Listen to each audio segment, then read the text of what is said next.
kung ano sasabihin, hindi, medyo may katabaan daw yung anak ko. Hindi nakukuha sa ganda ng lalaki yan. O sa pagiging magandang babae. Flyover na tayo. Tapos na yung isa. Yung pangalawa ay matatapos ngayong Agosto. Masaya ako para sa aking anak. Dahil kung pintasan nila, sasabihin American citizen din.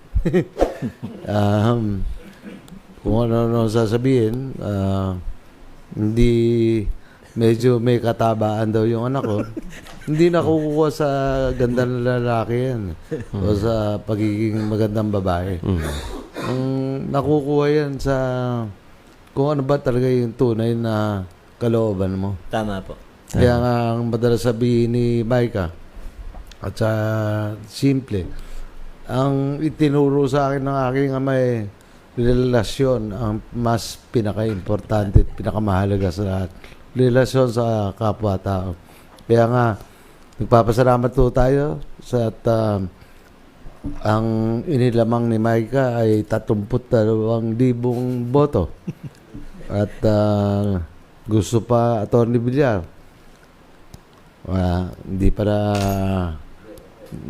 Hindi pa nakatono si Atty. Villar.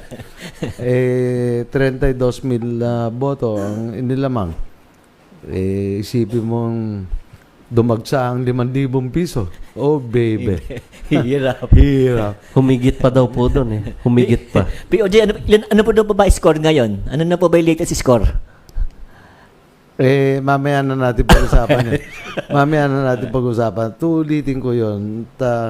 May mga bagay-bagay na gusto nating liwanagin doon sa ating desisyon na tayo masyado ng alam nung mga tiga-kabanatuan to eh. Ako'y malungkot kasi yung problema kanina, kahapon, kamakatlo, 4 days ago, habang ako'y naglalakad, nababanggit ko sa kanila. Bakit tayo parating gusto nung lalawigan, nung governor, nung vice governor, parating gusto nila tayong kunin. By sugar. Sabi ko, hindi na ba tayo kabawa naman yung tiga-kabanatuan eh. Pati yung kumakampi sa kanila. Kasi may kasamang takot eh. Sipin mo, sabi ko, yung tiga-Gimba, yung si Bopet Tison, titira ro sa Imelda. Tapos tatakutin yung mga nandun. Tapos, yung isang bukal na hindi naman tiga-kabanatuan, pero siya ay naging bukal dahil siya ang pinili bilang kapitan ng mga kapitan. Kapitan ng mga kapitan ng buong lalawigan ng Nueva Ecija. Siya ay binoto. Nung 32 ABC, siya ang binoto. Abay, narito sa kabanatuan nakikigulo. Ngayon. Nitong nakaraang eleksyon. Oh. Nagkita-kita sila sa Pagas. Tapos, yung Mabini extension, sipin mong itsahan ng Granada. Ano ba kayo? Natutuwa ba yung mga tiga-kabanatuan ng gano'n? At sabi ko nga, dahil yung mga tiga-kabanatuan, sabi ko nga, bayan o sarili. So sabi ko nga, yung bayan muna natin, ang asikasuhin natin. Hindi tama na tayo tatapak-tapakan lang ng mga tao na ito dahil tayo natatakot. Yun lang naman dahilan kung ba't ako nagdesisyon na sabihin sa kanila na kayo, lalabanan ko. lalabanan ko kayo. Ipagtatanggol ko yung kabanatuan. Lalabanan ko kayo. At ako'y,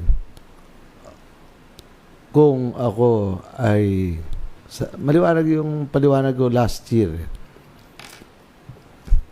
4 na beses na tayong nagharap. Noong 2013, si Jay Vergara at si Anthony Umali. Natalo sila, Anthony Umali. Inihabla pa ako sa Comelec. Noong 2013 yon. 2016, dahil sa puro habla na lang ang ginawa ng mga Umali sa aming pamilya, sabi ni Ria, lalabanan ko na si Governor Umali bilang kongresista.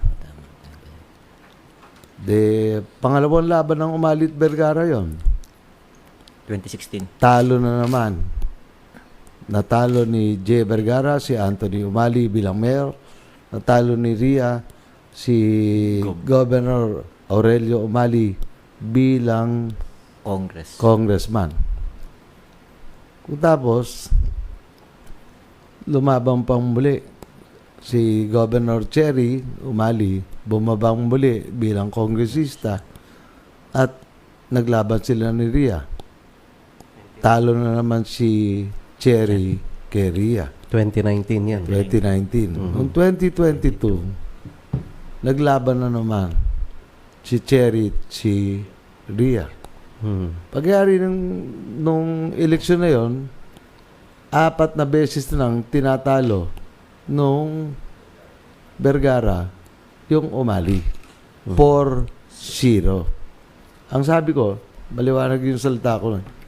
Ang sabi ko, nung nakaraang taon, dito mismo sa JJ, kung kayo kako ay lalabang muli at yun ang sinasabi niyo,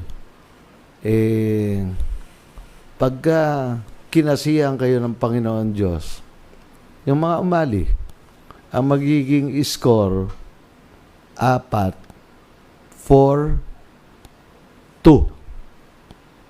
Kinasihan sila ng Panginoon Diyos. Dahil lalabanan nila ang Kongreso. Mayor. Makakalaban ko si Cherry.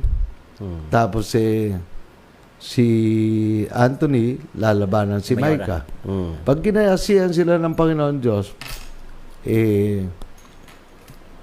magiging 4-2. Ngayon, kung pagbibigyan kami na isa-isa, Isa. isa ang mananalo. Isang Vergara, isang Umali.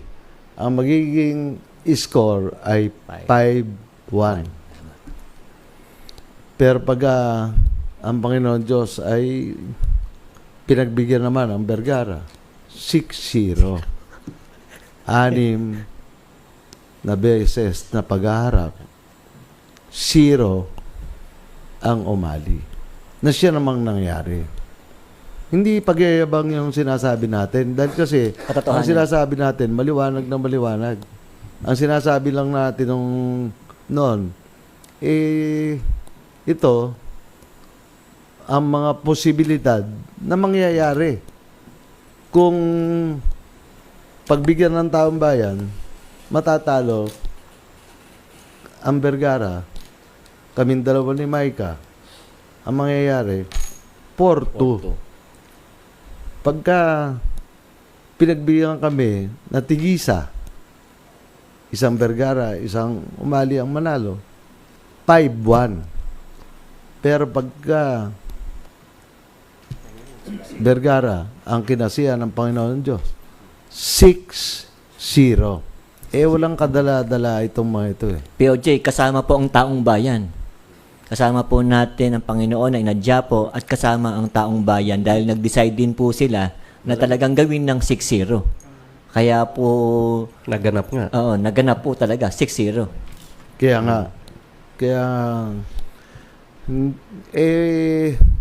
Sa aking paglibot-libot, do sa mga pagtanong-tanong ko, ang sabi kasi, nung mga taga-ibang distrito, kilalimutan daw sila. Mhm. Dito lang daw sa distrito, District sa 3rd district lang. Mhm. Ano ba yung 3rd district? Cabanatuan, Santa Rosa, Pungabong, Laor at Gabaldon, Palayan at Natividad. Dito lang ibinuhos yung pera. Dito lang. Dahil kasi wala naman daw silang kalaban sa Labas. labas.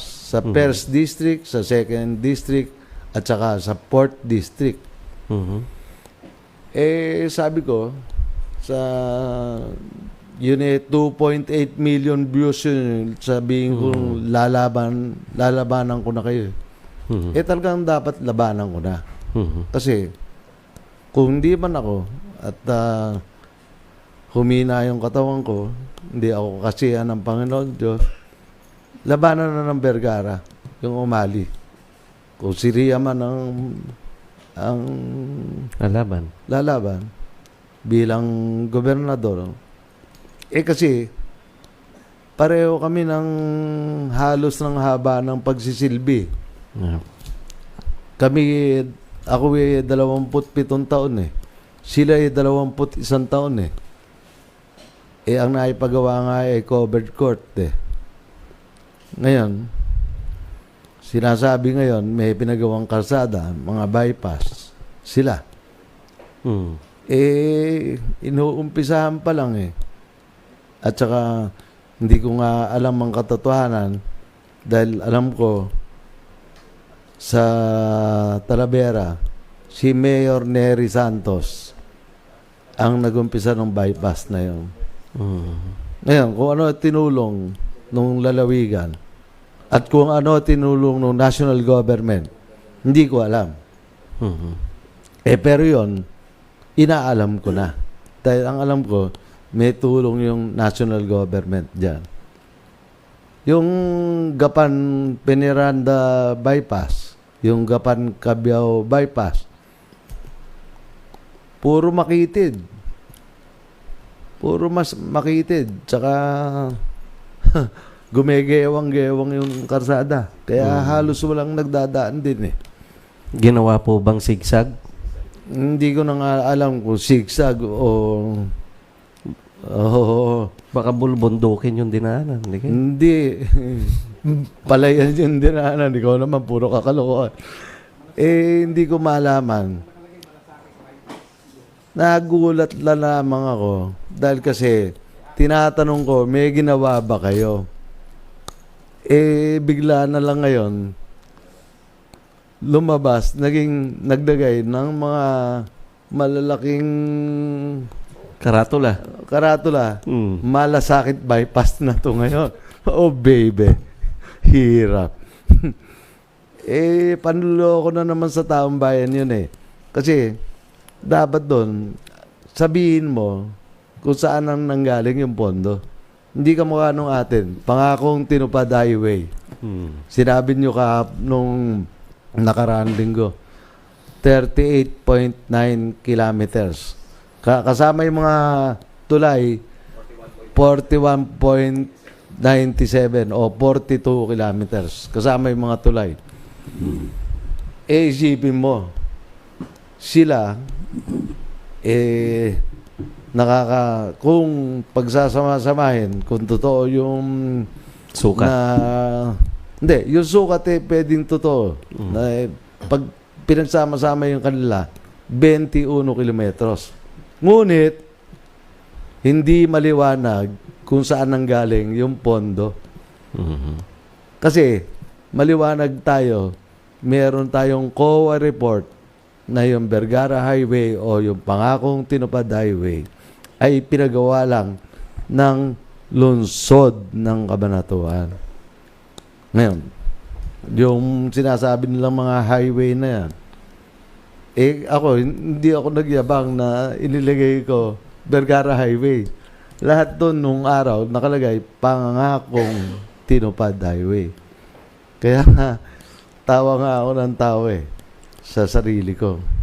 Pagkatapos, ang kikitid pala nun, 15 metro lang pala yung lapad ng mga gapan kabyaw na yon. Tayo'y 32 metros. Pang 8 lane. Kaya yon, pag nagka-traffic na naman, at umunlad, wala. Kaya nga hindi nagdatayo ng mga kung ano ron Dahil nga wala Kita mo rito sa atin. Sa atin, daanin, parating dinadaanan, lahat ng ating ginawa, hanggang sa tabuating,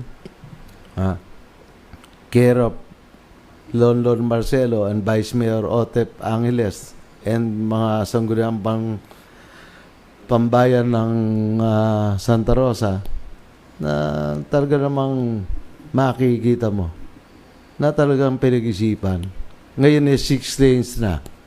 May 8 lanes pa. At naunahan na naman natin. May flyover na tayo. Tapos na yung isa. Yung pangalawa matatapos ngayong Agosto. Ayun na yung flyover natin. First in Cabanatuan. First in Nueva Ecija. Nueva Ecija. Hindi pero, ang nagpagawa niyan, Cabanatuan. Maliwanag na pera ng Cabanatuan ang nagpagawa niyan. At napakaganda ng view, pakitingnan po ninyo. Pag pumandi kayo, ini-encourage ko kayo. Araw-araw po, naglalakad po ako riyan. Kitang-kita ho nyo yung simbahan. At kitang-kita nyo yung kung saan po kami nagkamay ni Mayor Marcelo nung ginagawa po, at puro buki rin lahat yan. So, yun ang sinasabi ko Tsaka POJ, halimbawa po yan ng isang magandang kinabukasan para sa lungsod ng Cabanatuan.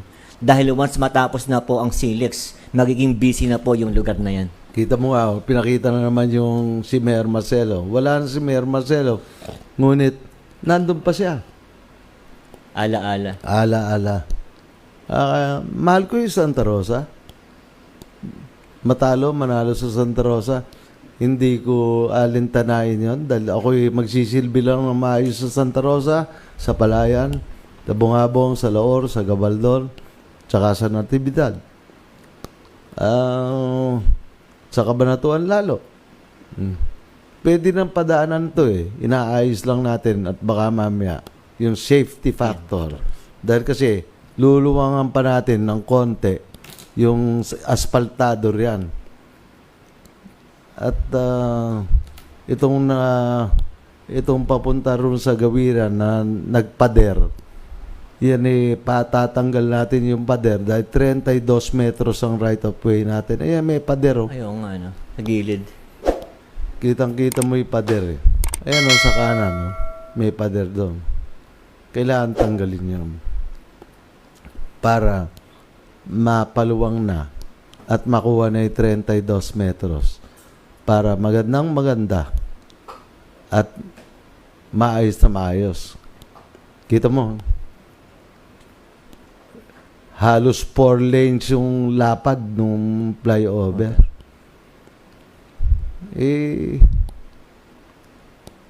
Sila ba yung nakapagpagawa niyan? Sa Nueva Ecija po ba? Sa Nueva Ecija. Tayo na nga lang ang talagang nagdadala sa Nueva Ecija Tayo rin ang pinahihirapan.